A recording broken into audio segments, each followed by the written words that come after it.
welcome to LOA Today. I'm Walt Thiessen. With me today is entrepreneur and Abraham Hicks fan Louis D'Souza. This is your daily dose of happy. We are so happy you decided to join us today. It's an unusual day because we don't have a guest today, and Anne-Marie, unfortunately, can't join us. So, Louis, this is kind of like a throwback to when we just did shows, back in the dark ages of LOA Today. But Walt, who are you? Yeah, right. It's nice to meet you again, right? Absolutely. And like we did so often in the past, we often included LOA stories. I've got an LOA story to share. It's nothing really fancy, but I think it's illustrative of how important it is to stay focused on what's important to you and what feels good to you. As you're probably aware, I know most listeners are aware, I run my wife Louise's gardening service and maintenance business. And we're in the high point of the season. We've been experiencing gorgeous weather. Oh my goodness, it's the last day of spring, and it's idyllic. So that part is good, but there's the usual stresses and strains and so forth, and there have been plenty of them lately. And I was realizing today, as I was venturing out to take my daily walk, that I wasn't really paying enough attention to the walk. I was so hung up on all the junk that was going on. And I said, whoa, we can't really do that. That's not good. And so I was deliberately focusing from that point on. I deliberately focused on how beautiful it was because it was gorgeous. Oh, absolutely gorgeous. Blue sky, nice, comfortable temperature. It was just idyllic. And it was really interesting to me because my mind kept shifting back and forth. I'd focus on that and then I'd be drawn back to the dark side again. Bring myself back to the beautiful stuff again. Drawn back to the dark side again. So I was playing that little tennis game. And as so often happens when you have experiences like that, and you get yourself to really focus and really pay attention to what's going on that you really love, because it's a great way to, change your perspective away from that other stuff you don't like. As usual, that stuff became less important. It became, the more I persistent I was about it, the other stuff just became less and less of a drag on my mind. And I knew I had this. One of the reasons I was so, just kind of distracted was I had a customer service issue that I really didn't want to have to deal with, and I wasn't sure how I was going to do it. But after the walk and after I got myself feeling really good, all of a sudden the solution became absurdly easy. And basically, I dished it off to my VA so she could take care of it. But I was not aware of that. I mean, that was not part of my conscious thought process while I was feeling down. So it was just, it's not a big LOA story, but it's just another reminder of how, when you give your attention to what you don't like and you do it consistently enough, it actually takes away possible solutions. It takes away quality of life.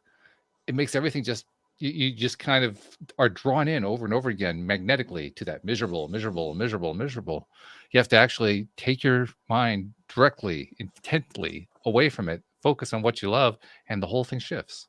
It's amazing. How many times have we talked about that, right? But once again, it's like, oh my goodness, there it is again.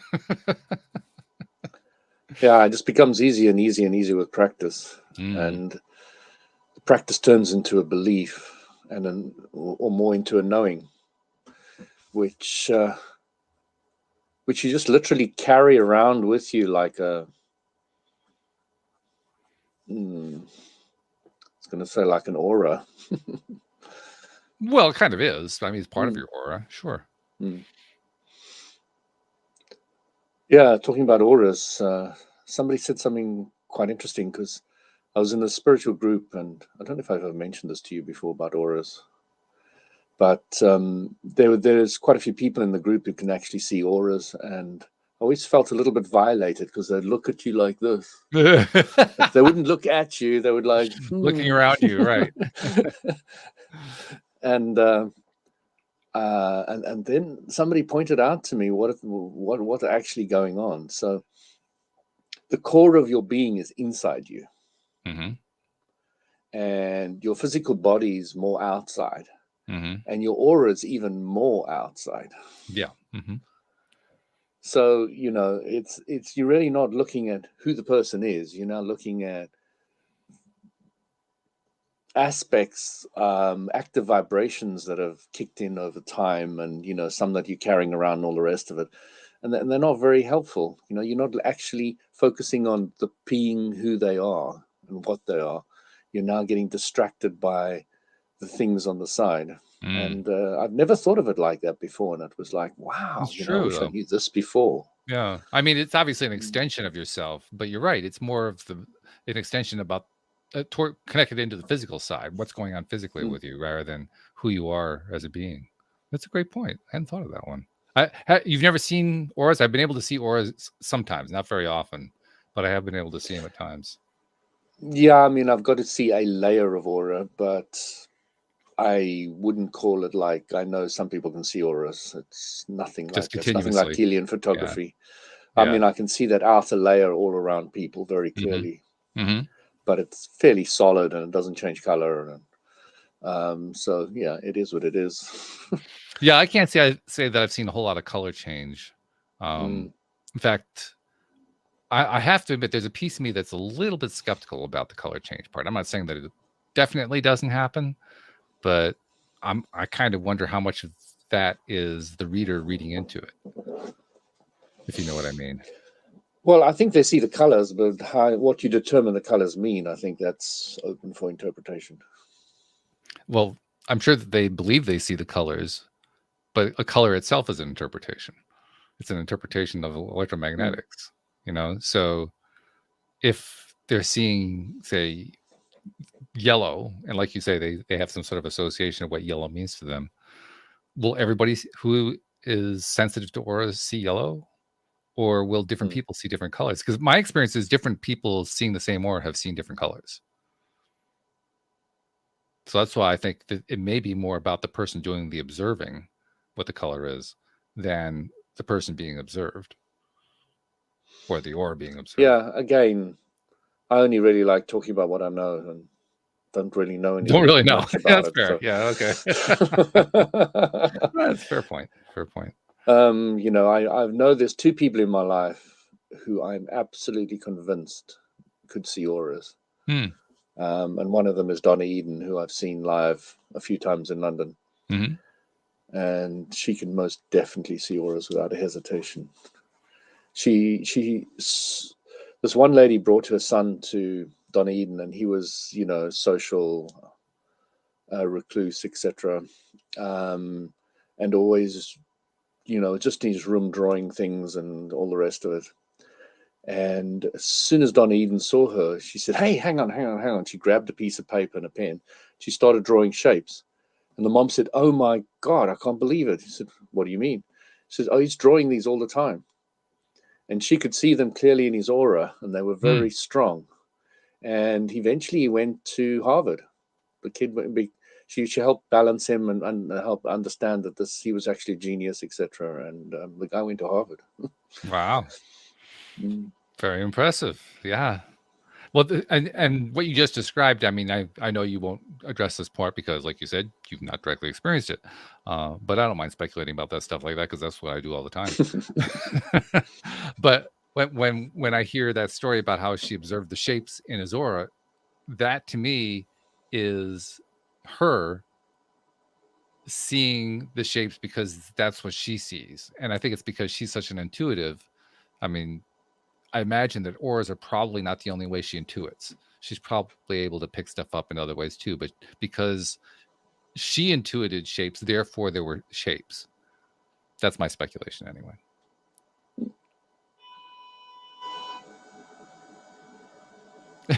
Is there like a fax going on or something? Yeah, I was like, is that hooting your side or my side? I don't think it's on my side. I don't know. The ghosts, the gremlins in the system. Maybe that's whoever's observing our auras. I mean,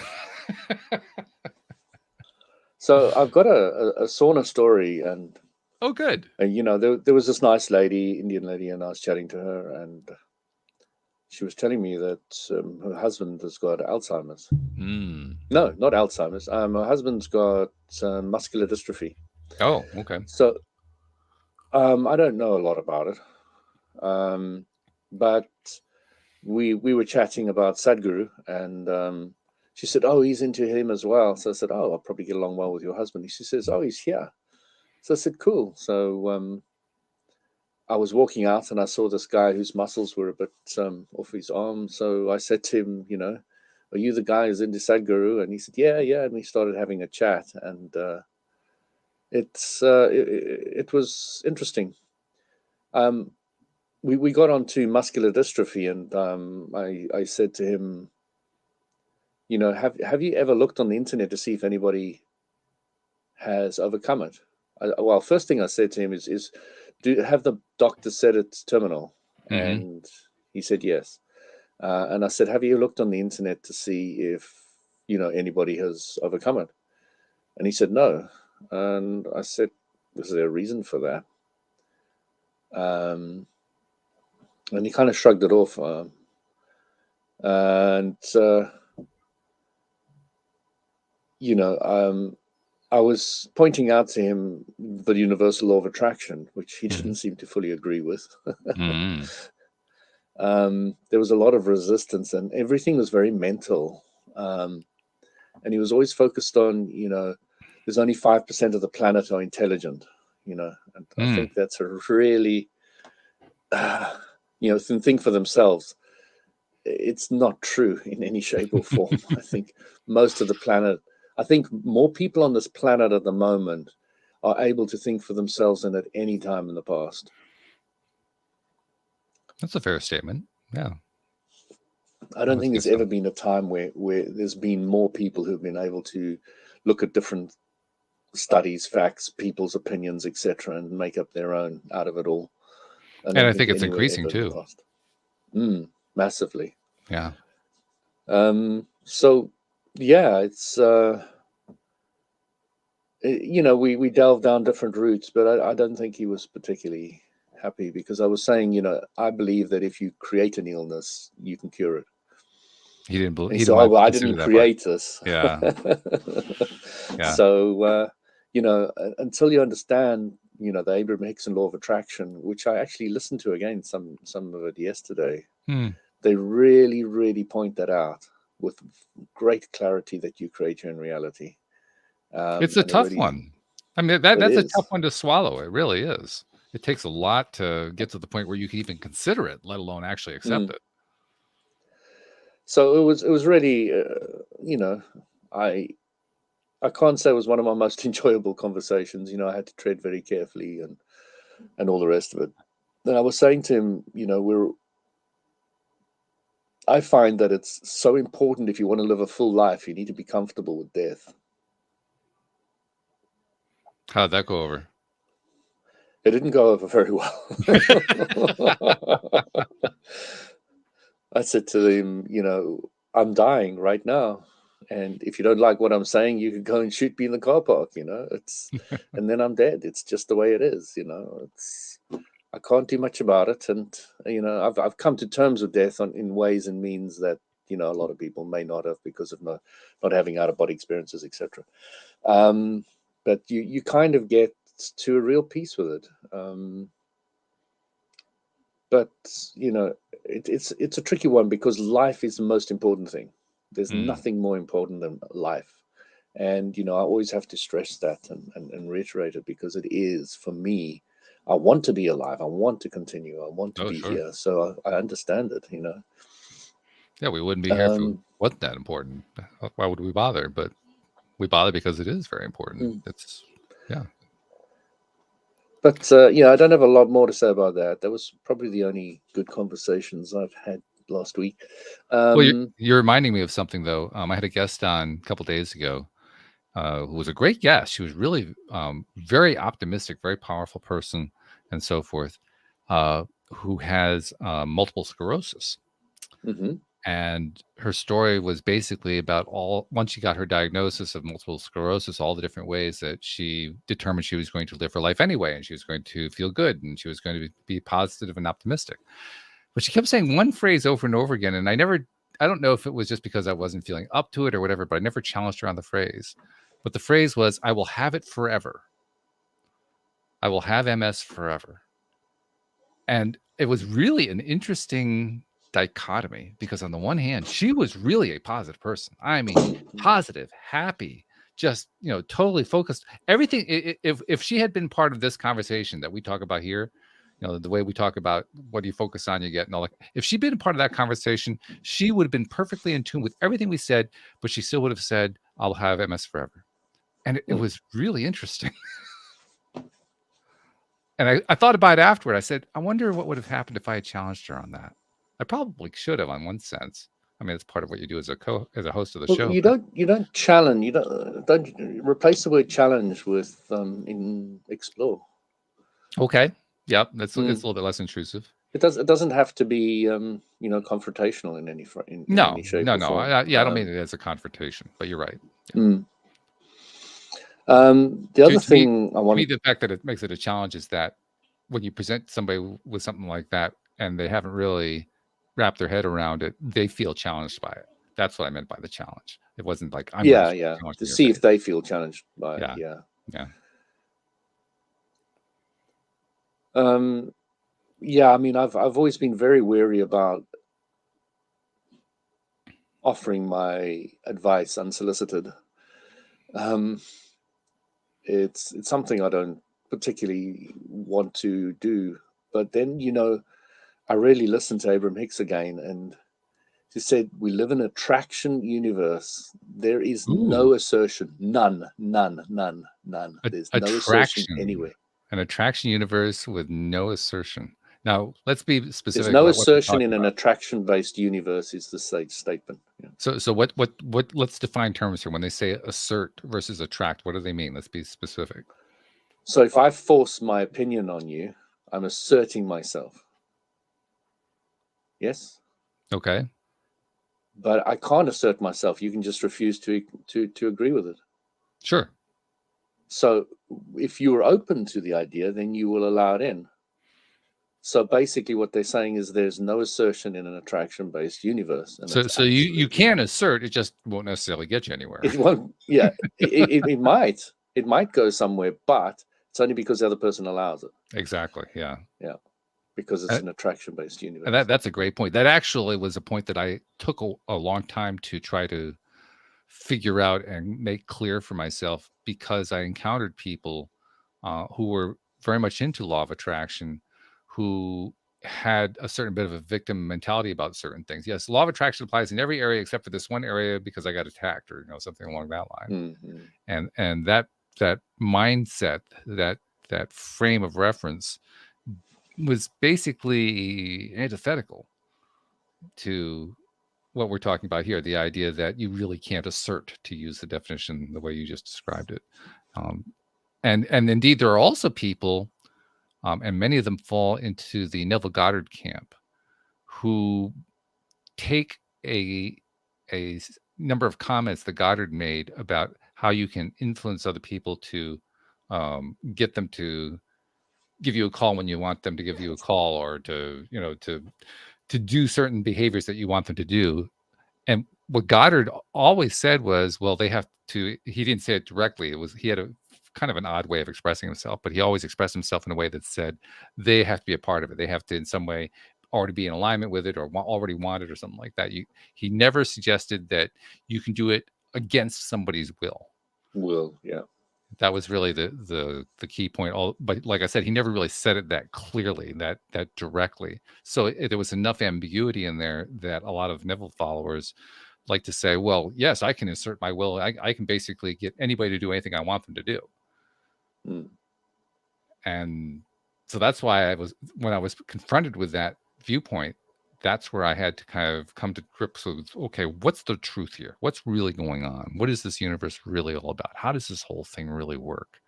And the way I came to express it was, I can influence, but I can't control, because influence requires the other person's cooperation. Control requires no cooperation.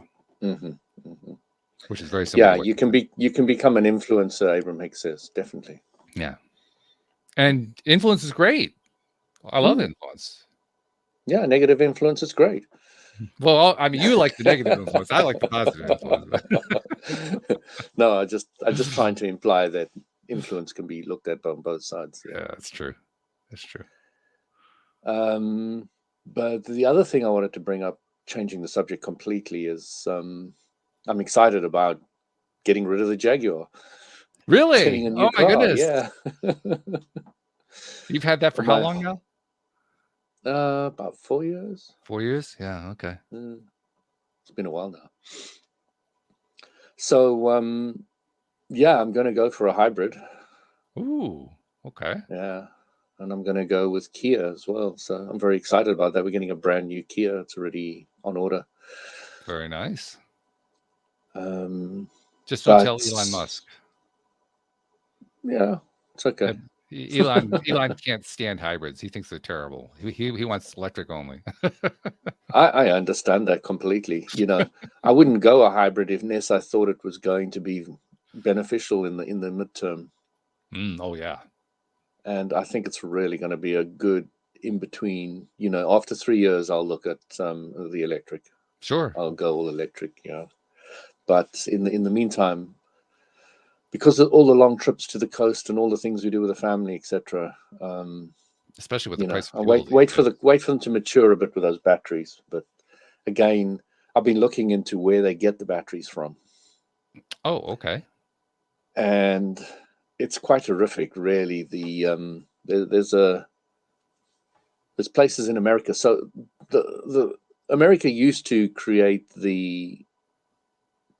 dig out the minerals or whatever it is that's necessary to make the batteries, but it was cheaper to get it from China, so America stopped, and they bought everything from China, and then America doesn't want to be reliant on China anymore, so now they're starting to do their own, and the mines are extremely destructive. I mean, extremely is an understatement of the year. To the local environment, it is horrendous. And it's not that easy to make batteries at all. You need a lot of different parts to put together, and a lot of the raw materials. So there is a lake somewhere in America where the water is of such a constitution that they don't have to do a lot of the process. They just have to siphon it off this lake. But to do that, they've devastated the environment around it. And there's not much you can do. You either get what you need for batteries or you don't.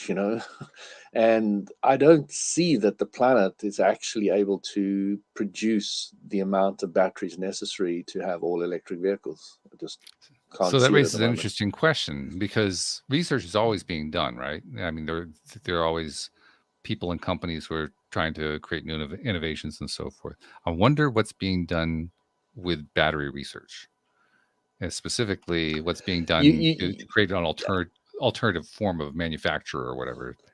Well, as you're aware, Walt, batteries haven't progressed in the ability to store electrons particularly well for the hell of the longest time. Slightly improvements, but nothing major. Nothing. And electricity, to me, is kind of like source energy. Source energy is supposed to flow. It's not supposed to be static. Okay. So if you really get that, then you kind of, AC is more of a realistic electrical mode in my mind. I mean, this is purely my own theory, yeah. Because it alternates and it's always flowing. Yeah, if you're using it, it's always flowing. And I don't know, there's something more. I don't think they'd be able to transport AC, alternating current, across long distances if it was DC. I don't think it's possible. Well, yeah, I mean, that's Yeah, true. DC just doesn't transport very far. So DC, of course, is just a reservoir of electron. Battery is just a reservoir of electrons between a positive and a negative kind, and then as the electrons go from the one plate to the other, then the movement happens, and it's right. A DC is just a straight line, where AC is the full curve. So storing electricity in DC in the form of batteries is really not easy. I mean, we can do it. It's not easy. It's just we haven't managed to perfect it to store large amounts quickly and easily. And I think it's not going to be the easiest thing for man to overcome that one. I think that's going to be one of its bigger challenges along the way, is to try store DC longer and bigger and better. But never mind. But well, you made an interesting comment though. You pointed out that you wanted to know what the source of the batteries was, or the materials for the batteries, which suggests to me that there are some sources in your mind that are better than others. I was just saying that AC, I think, is a better way than DC, but not anything else really. Not sourcing from different areas. Yeah. But a lot of people think it's going green, going electric. It's not.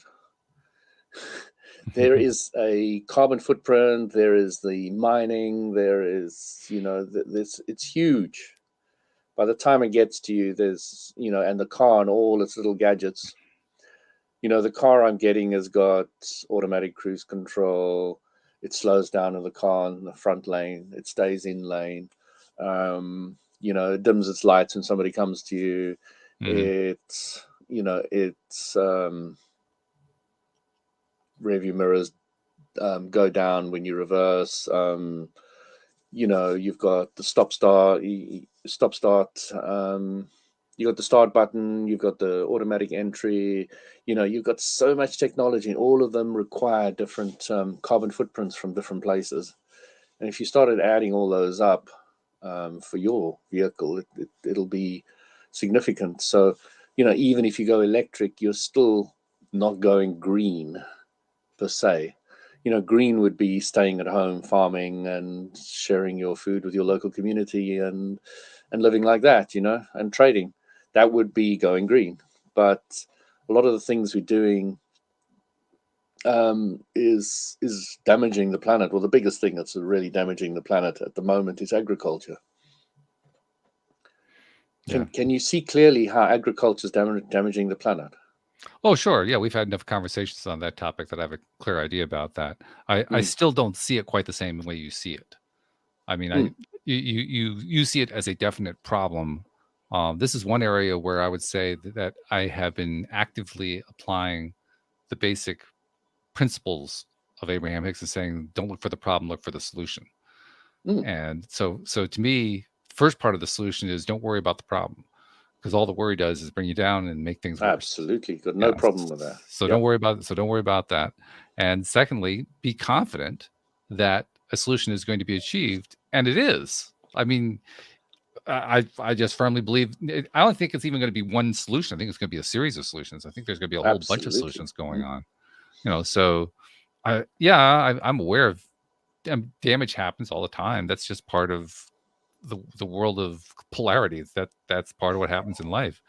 But by the same token, so does creation happen. So does productivity happen. So does improvement happen. So to me, it's not. I just don't even focus on it like you do. You get very excited about it, and that's great. Hey, I love that you're excited about it. I just don't get excited about it. It doesn't faze me one way or another. Absolutely. I mean, me, I wasn't fazed by anything before this came along, but I really see that from a real practical, down-to-earth life point of view. There are certain things that are going to happen. 52 years, petroleum is going to be finished. Okay, believe it or not, look at it whichever way you want. I don't really believe that, but 54 years is gas. Okay, there'll be fossil fuels is time is ending, and everybody can see it. The writing's on the wall. Well, they've been telling us that for a long time, but the evidence doesn't necessarily support the claim. Okay, if you've got evidence that proves that it's going to last longer, I don't have any evidence that proves anything. Let's remove the word proof, because proof does not have any role in this one. Okay, point two, whatever you want to use. There is. I'd just be interested, because those figures are interesting, because gas 54, petrol, or what do you call it in America? You call petrol. We call it gasoline. Yeah. So petroleum 52, gas 53, and coal 114. I look at the source of the data, because the source of the data, in my case, in my experience, is very often quite biased, and so then I start to question the data, because if the source So is do biased, you then think can I really fossil trust fuels will the go data? on forever? I don't know. I don't claim to have knowledge one way or the other about that. But when someone tells But me, as if they've been you're a telling me for president of years, a country and you need to good make luck a with that. You'll decision never on make how me to president of a country. That's not going to happen. But okay, hypothetically. Yeah, hypothetical. You can play that game. So I have many times. hypothetical, you're president of a country and you've got this looming over your head. Do you ignore it, or do you move further studies? How many studies do you want to do? How long do you want to take the studies before Well, you start making hypothetically, a decision on how to move forward? the first thing I do is resign, because I don't want to be president. It's the last thing that I want. I have such a knowledge of what the truth is about politics that it's really there is, I can't imagine too many things worse than that. Maybe going to the dentist. I mean, it's just that bad as far as I'm concerned. So yeah, if I were president, I would instantly resign just to improve my life, and it would improve my life. Of course, What you're we're trying not to doing get me, that. But if you are in the position to run a country and you need to make a decision, are you going to look at these figures, or are you just going to ignore them? I believe I answered the question a moment ago when I said I would take the figures in the context of the source. I don't think there's any such thing as unbiased data. I I don't agree. think that exists. And I So think what that would you all do? Go data. get more studies? No, I wouldn't. You're No? presuming that I'm going to take on an issue. I've already said I'm Okay. going to resign, so I'm not going to take on the issue. Yeah, but you get my point. Somebody needs to make a decision on how these things are going to move forward, No, they one way don't. or another. No, they don't. No? Okay. No, no. No. See, Okay. the assumption that's built into that is that there is a problem that has to be solved here. But I don't share that assumption. Well, you could look at it from the other point of view. There's a solution to be found. Yeah, but I don't have to adopt that view, that point of view, while at the same time believing that there's a problem that needs a solution. Okay. See, that's one of the key things that I learned. So when you know what you don't want, bear with me. it doesn't exist. Bear with me for just a moment here. Okay. This is a key thing that I learned over the last few years, because I'm one of these people who has a long history of getting bogged down by problems. And one of the things that I've learned is that the reason I get bogged down by problems is because I keep focusing on the problem. Absolutely. And if you keep focusing on the problem, you're going to continue to get problems. So the last thing that I want to do when presented with a problem is to look at the problem. Because I don't want to get bogged down on the problem. 17 seconds. You got 17 seconds for free, Walt. I don't want to. I have better things to do with that 17 seconds. I really do. Okay. Actually, what I'm still trying to do is I'm still trying to train myself to not pay so much attention to the problem. That's actually the biggest challenge I think that we face is I think most of us are addicted to looking at problems. I think it's a massive addiction. I think what most of us really need to do is to just stop. We want solutions. Fine. You don't have to look at a problem in order to find a solution. That was the hardest message for me to It get. helps clarify it. When you know what you don't want, you have a much better idea what you do want. But that's about all you have to give attention to it. See, the people agree. who give it, the people, well, do you really though? Because you keep looking at the problem over and over and over again. And that's what I'm pointing to. You keep hearing the problem. Actually, you do. Actually, you do. Because you keep bringing up the same problem over and over again. That's how I know that you keep looking at it. Well, if I'm on a separate podcast all the time, it's always good to show people what we're talking about and to focus on what you don't want for a short period of time so you can focus on what you do want. And I was going to go into all that, but we got stuck on this now. Well, this is a key point. This is a really, really important point. It's a key point for you, not key point for me. I want to move on. Yeah, I know. You want me to buy into your scenario. I'm trying to explain to you why you don't have to buy into anything. Well, I'd never want you to do anything I want you to do. Sure you did. You were trying to get me to buy into the scenario. Yeah, you were. You kept saying, yeah, but what if you did have this problem? You just kept going back to that. That's going back to the scenario over and over again. Well, I was just trying to see if you can. I don't know. If you don't have any problems in your life, then you got nothing to solve. No. And everything's That, fine. see, there's where we get into the addiction right there. And the reason I say that is, it's one thing to identify a problem, but when we claim, well, if you're not spending more time focusing on it, then you're not identifying the problem. Then I think there's a problem with that. That's actually a false assertion. That's actually taking something that isn't a problem and turning it into a problem. That's probably the best way to describe it. You don't have to spend tons of time on the problem. Where we end up tripping up is we do spend tons of time on the problem. That's where things go wrong, because we're constantly focused on problems, the same problem over and over and over again. We just keep going on and on and on and on and on and on and on and on, and then we never get to the solution. Yeah, sure. Of course, you need to have the problem for the contrast. That doesn't mean you have to spend a whole lot of time on it. You can spend, like a nanosecond and you're done. It's like, oh yeah, problem. Okay, that's all I need. I don't need to spend more than that. However, we as humans have been socialized into believing, yeah, we do have to spend time on the problem. And so we keep going back to it.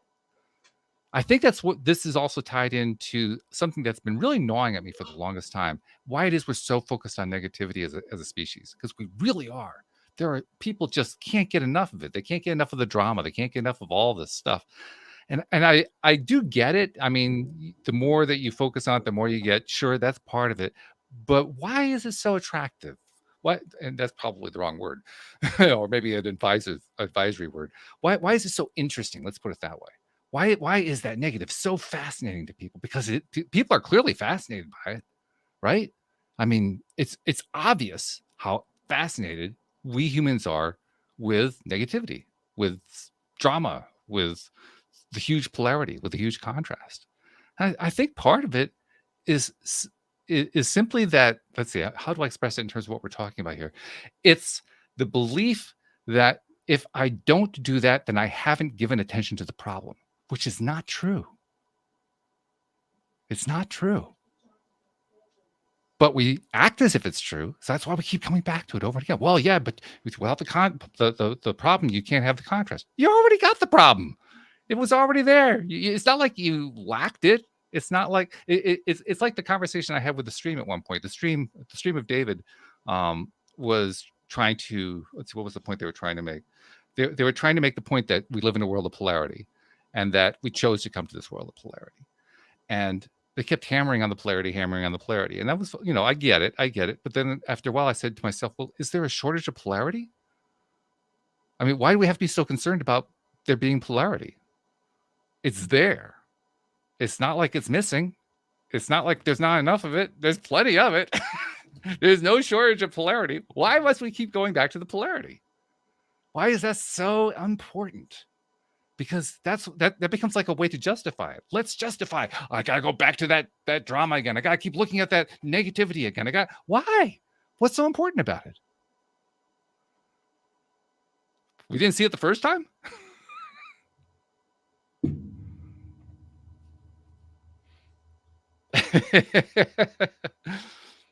Sorry, I guess I went on a little bit there. You're stuck, Walt. Never mind. So what I was trying to point out is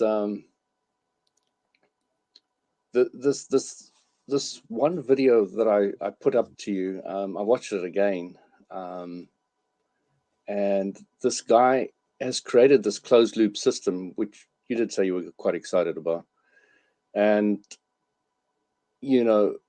so he uses biochar initially, and then he's got fungus, and it goes all the way back. But basically, it produces loads and loads of electricity.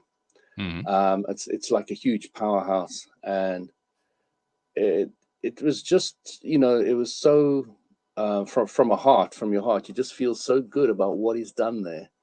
And it's such an interesting and inspiring thing, because what he's done is the fuel for the soil he's increased up to 400%. That's cool. So he can speed up the growth of food by No, not 400%. What he can do in 4 days, it would normally take nature to do in 400 years, which is absolutely mind-blowing. That's quite a ratio. And this guy is super intelligent. Is this the guy in And Canada? I remember there are a few of these you've told me yeah, about. no, I thought it was Canada. It's actually, what state starts with an M in America? Not Michigan, Mississippi. Montana, Massachusetts, Mississippi, Michigan. Missouri. Michigan. I think it's in Michigan. Okay. Yeah. So I didn't even. It was America, not Canada. So I made a note of that, and it was just really, really interesting. It was burnt down, and had to rebuild it, etc. But the potential of that is gargantuous. Absolutely gargantuous. The amount of flack he's likely to get from the power companies is going to be probably quite interesting. But that's always fun. But really, what he can do is he can turn the scenario around of the soil, etc., in an incredibly short period of time. And it really is interesting to see that there are many.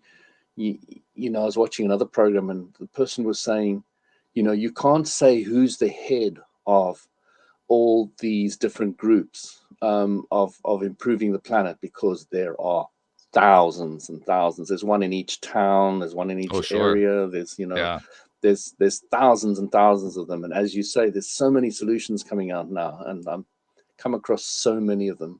That's fun. And it's really, really interesting because, I did the lawn, and, all the birds are not eating in the bird feeder. They're eating off my lawn now. I remember you said that, yes. And now I've done the rest of the lawns in my garden, and that's really, really exciting. The compost heap is speeded up quite a lot because it's now a hot-based one. So we're kind of getting like a bag of compost a month, which is really nice compared to like after a year we were getting some compost. But it's just such a fantastic journey. I mean, the garlic which we pulled out the other day, like huge chunks, and my daughter went and platted them and put them in our shed now. when I walked in there, it's like, whoa, this looks like a witch house. And it's really such a feeling of wow, this is really working. And then I said to my wife, what's the difference between sand and soil? Because this is the biggie. I know I've mentioned it on the show, but I just want to go over it again. So, when you take sand and you add organic content, you get soil. When you take soil and you remove inorganic content, you got sand. So I said to her, your beds are open to the sky, and before you get all these things that you're growing to come up and protect them with their leaves, etc. And I said they need to be covered. So I was just saying, I want to think about a way. How can we do this? How can we cover them and protect them? And then she went online and she found some wool, just kind of like wool blanket type thing. Offcuts of the wool and stuff like that. So yeah, she bought that, put it down, and literally the soil underneath is still very, very moist and protected, and etc. So it's a great solution to protect soil until the plants have grown up, etc. And then you can move that covering to different areas if you want to. So it's really, really working well. I just wanted to bring that out. So let's go back to the guy who created the 400-year miracle, for the lack of better terms. Is that the essence of what he was doing? What was he doing? I wanted to know more about what he was doing. So what he was doing is he wanted to create. He wanted to, first of all, he's very very orientated around sustainability. Okay, so he's not into waste and all that kind of thing. So what he wanted to do was to find out how to make something that will improve the soil and also produce electricity, and then have no waste. So the only waste he's got, I mean, the CO2 goes back into his kiln, which makes his biochar, which just takes off-cut of woods. So the only thing that comes in is off-cut of woods. And so the CO2 is even used in the closed loop system. So the only thing, he can run his entire setup with his electricity is generated, and something like something like 20 other houses fully running on electricity as well, that he can generate from the small plant of his. Okay, but what I want to drill in on is what it is that he's actually doing to generate the electricity. What's he doing to generate it? Yeah. It's a good question. It's so complicated, this little system of his that's closed loop, that I can't even begin to understand it. Oh, okay. Because to me, that's the cool part. That's the part that I really want to know. Like, oh wow, what's he doing? This is really great. Yeah. He was saying that the algae that he uses has something like 5 times more. What does coal give you? Heat, fire, energy. It's about 5 times more effective than coal. And we'd never have dreamt that algae is so much more effective than coal. No, not really. I'd never have thought of it. But really, he's got this like slush. He's got this algae, and he's got this machine turning around, moving the algae. He's got this beast which he's got there, which he throws in the wood, and it burns it, and then it goes. Did you say a beast? Yeah, that's what he kind of calls it. It's kind of like his dragon. He calls it the dragon because it kind of burns everything. Yeah, no, he's a fantastic guy. I mean, he turned down working for Star Wars, he sounds like he comes from Star Wars. What are you talking about? He was into artificial intelligence. So what he does is he monitors the algae with electronics, so it knows exactly when it needs more nitrogen, etc., and when it needs more this and more that, so he can adjust it easily and quickly. But literally, what he's saying there is what nature takes 400 years to do, he can do in 4 days, which is, if there's any truth to that whatsoever, it's an incredible story. Well, that's why I'm curious to know what the truth is. That's why I want to know how he does it. But again, I sent you the link. You can watch it. You can see for yourself. But again, I don't know how much of this is true and how much it really works. And I would have thought he would have had a lot more problems by now. But again, this is still the same original video, slightly modified, that I watched. I actually bought it on Vimeo. What's it called again?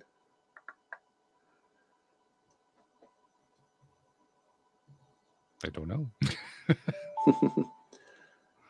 Yeah, there we go. Successful purchase. Oh,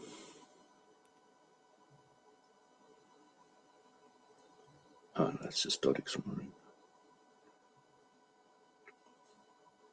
The Need to Grow. It's called The Need to Grow. And yeah, I mean, I don't really have too much else to say about it all. Just it really is an inspiring video. There's different aspects which you bring in. They bring in a farmer, they bring in this guy, and they bring a little girl who's champions clean energy and healthy food, etc. She's only 8 years old, but yeah, she's incredible as well. So it brings in 3 different kind of stories and aspects, kind of blends them together, and it does a good job. Yeah, it looks good. I just found the movie, so I'll have to take a look at The Need to Grow. I do kind of hope that they're giving us some clear idea of what's actually being done here. I have to know, whenever I get a sales pitch on, well, this is going to clean up the planet and it's going to do all this other stuff, I say, yeah, okay, great. But what does it actually do? It's the same thought that keeps going to my mind over and over again. Like, okay, yeah, okay, you're trying to sell this stuff to me. Got it. Now, what are you But selling? again, there's absolutely nothing that they're selling. There's nothing you can buy besides Well, you know what I mean watching by the selling. movie. That's They're about trying to it. sell they're trying to sell a mindset and an idea. And Yeah. okay, I get it. They like the mindset and the idea, but I want to know the thing. Mm. I want to know how the No, thing no. works. You know, I don't know if the guy's going to give it to everybody free on the I planet don't care or if whether he he's gives it going to free or sell it. not, but you know, Yeah. I mean, what we're talking about is basically you brought up the idea of data before. Data is the foundation of science. The idea of science is that science is brought out and discussed in public. And I mean, if we've gotten to the point now where all we're going to talk about are the selling points of what we found, are we really doing science? I'm not so sure that we are at that point. Hmm. Yeah, I'm part of a science group, and these guys get really technical, and there's a lot of information out there on the soil, and it's really really interesting to kind of on the glimpse on this outside, as much as I can understand what they're talking about. But it's there's a lot of very very technical minds out there trying to find the reality of it, and you know what's really going on and what they can and really can't do, Which is and cool. they're really knocking their heads together to do it. And you know there's a strong community doing that. I mean, I get That's about great. 170 posts a day. You know, it's like, oh my god, I can't go through this, but The they're big all excited and really focused and passionate. the So great challenge, of course, is taking that information. I'm not saying this is something for you to do necessarily. I'm just saying this is something that is needed at some point to take that information, to take that knowledge, and translate it in some way to something that the broader masses can grasp. mm, Because we've been able to do that with the older technologies. In mm, many cases, the newer technologies, we aren't really doing that, and I think it's kind of a loss to not do it. Everybody's just kind of holding everything close to the chest, but that's where the cool stuff is. When we can find ways to express mm, in everyday terms, how stuff like this works. What's what's the mechanism going on? What's the what's the action what's the fuel? What's the stuff that's happening that makes these things happen, that makes these things work the way that they're claimed to work? That's the cool part. mm. Being able to explain that Yeah, part, that's the absolutely. fun. Yeah, That's where it's yeah, no, I great. absolutely agree with you. Yeah. Yeah. So that's what I keep hoping for, more information like that. That's why I like the Fantastic Fungi movie that came out. Mm. There was some propaganda to it. There was some, they were presenting a mindset, but but That they was a also great presented some movie. data, but they also used illustration to show you how to understand what the process was. Mm. That was one of the best parts of the movie. They used a lot of CGI in that, a lot of computer generated images and graphics, and the purpose was to demonstrate how does stuff work, what happens Mm. when A leads to B, which leads to C, which leads to D. How can we visualize that? And they did a marvelous job of that. So that to me that's the exciting kind of movie. That's the Mm. exciting kind of presentation. The kind that No, I put you agree to with sleep you. are the When ones they that are make good. it in some ways that you can fully grasp or understand, Yeah. well, understand to some degree. I mean, not fully. Well, Um, that's the whole point of the layman's viewpoint. Layman's viewpoint isn't going to take in all the technical pieces. We mm, can't. It's just not possible to do that. But you can at least present a cohesive whole that a layman can understand. That's the mm. cool. Yeah, and if somebody can't, I don't have much time for them. If Well, somebody's got a philosophy and they're not clear about how it works and they can't explain how it is, then they don't understand it themselves. That's the way I look at it. how about if they won't do it? How about if they won't explain it? That's fine. I'll move on. I don't need to know what they know. Ah, okay. I'm not going to force anybody to do anything they don't want. I'm They not can either. keep secrets. I just don't see a huge difference between can't and won't. Mm. There is a difference. It's just not big in my mind. To me, they're very, very similar. Yeah, the other thing that I'm passionate about at the moment is starting to do more and more woodwork. You know, I've done so much in the house, and I'm going to join a group on Thursday. It's called Men in Sheds from Australia. I love it. What a Great name. title. What a name. Yeah, yeah. So, you know, I'm going to go potter on there and chat to them because, you know, I want to take it further now. I've done all the big things like the fence and the the garden beds with sleepers, and the stairs, and I've done the flooring and all that kind of stuff. The big stuff, it's more like it's not artistic stuff or like creative stuff very much. It's more like just technical. But now I'm really looking forward to just doing small project like making a little step stool for my garage, and build it up from there. I'm really enjoying that. I'm really enjoying that. The solar panels we've got, I'm so excited about those. Yeah. Our electricity bill's gone down to like 20 quid a month. Nice. We got the spare electricity, which is why I wanted the EV car, so that we can plug it in. Sure. Yeah. Take advantage. Yeah, exactly. So instead of throwing it into the grid, just put it into the car. I reckon we can easily charge the car from the solar panels completely, because it's not a full EV, so it's not a huge battery. I was just going to ask, how long does it take to charge the battery off the solar panels? It's supposed to be 2.5 hours. Oh, that's not bad. No. That's pretty good. If I just choose the sunny days, and you probably have to do it once a week, because the engine will charge the battery as well whenever you're driving, whenever you're going down a hill. Right. Yeah. So you've got that constant feeding the battery even when you're driving. So you don't really lose. So you can get like 500 miles per gallon at least on this thing. It's like it's a bit mind blowing. So that's exciting for me as well. Working more and more with solar, and seeing how real it is. It really works. It's there. It works.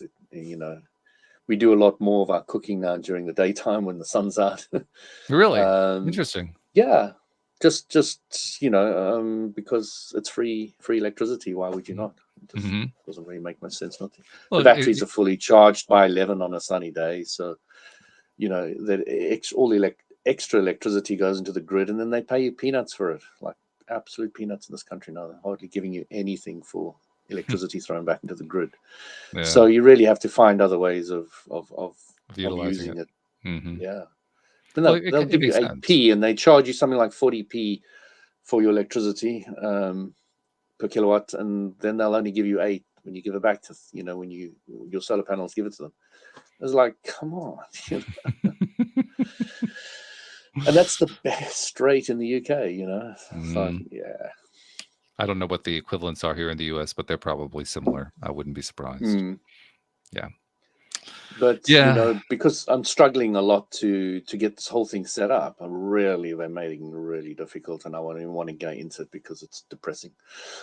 It's really been tough for me. I mean, I've tried to give a positive viewpoint on the whole thing, but you're making progress. That's a positive part. Yeah, definitely making progress. But it's taken me, we installed it about 3 or 4 months ago, and I'm only now getting to the final stages of being able to get paid for it by putting it into the grid. They've drawn out I've got the solar panel guys were what do you call them? Just gung ho, like just. Oh, sure, that's part of the sales pitch. Yeah.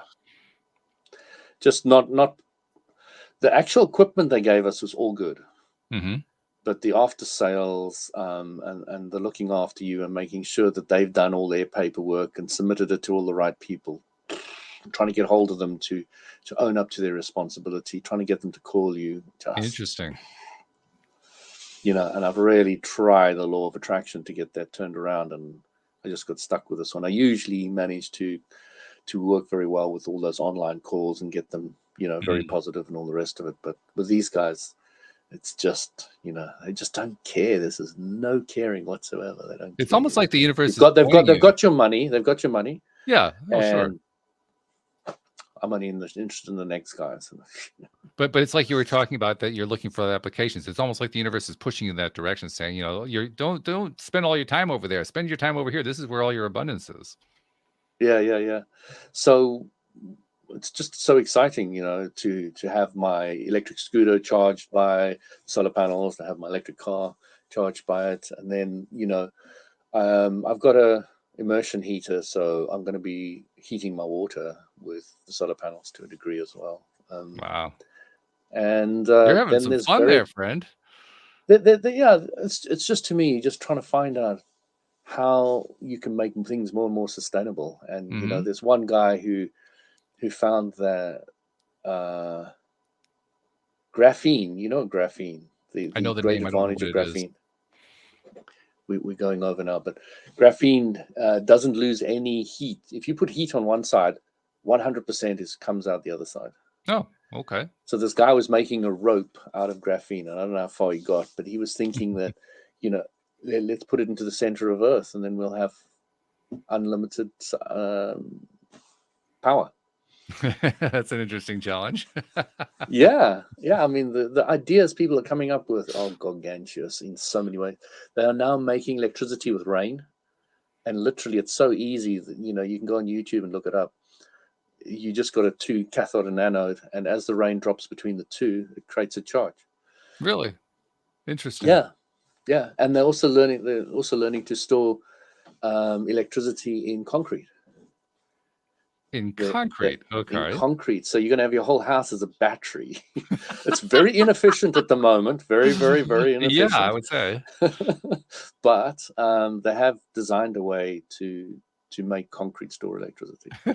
That's wild. I love it. Is. I mean, the ideas mind. I'm hearing at the moment, they're just incredible. Yeah. So now you can make electricity when it rains, even though there's no sun. Mm-hmm. And you start realizing that the potential out there. I've always known that there's unlimited energy. Sure. We just haven't tapped it. And We're still now I'm learning how starting to. to see all the different ways that it is possibly possible. And how many of the ideas that people came up with have been bought out by the oil companies and have just been sat on,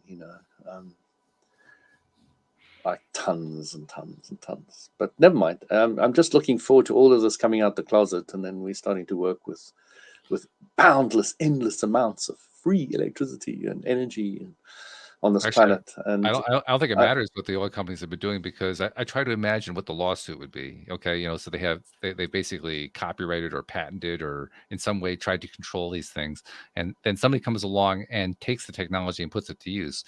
How does that lawsuit from the oil company work? We are now suing you for using this idea that we refuse to use. That's going to fly real well in court. I mean, I'm looking forward to that one. That's going to be the trial of the century. It's going to be so much fun. Trying to convince the judge that yes, we could be saving humanity, but we're not going to let anybody do that because we aren't making a profit off of it. Yeah, I don't see a judge going for that one. I don't care how conservative he is. I don't see any judge ruling in favor of that company. Yeah, but I think they just took them and squashed them from the, just enough information's probably been kept so that the guy can't reproduce it. But that's the thing. The information is energetically available. Everybody can access it, and that's what people are doing. Yeah. They're all accessing it at the same time. And it's going to, as soon as you come out in a certain way, they'll probably be able to slap you on with lawsuits. But as soon as you have a variation on a theme, then they can't do anything anymore. So it'll be like the lawsuit back in the day, the beginning of the internet, when the owner of MP3 tried to sue everybody, and the courts just weren't going to have it. Like, yeah, okay, so you have the patent, but it's not going to do you any good because it's a universally accepted technology now. You can't control it anymore. That's basically what the court said. So they can have their day in court. They're not going to get much out of it. Just not going to happen. Nope. Yeah. Well, like you said, we have gone over, but this has been fun, and I want us to do more of this. This is good. I like these explorations of different solutions that people are pursuing. This is good stuff. We got to do this more often.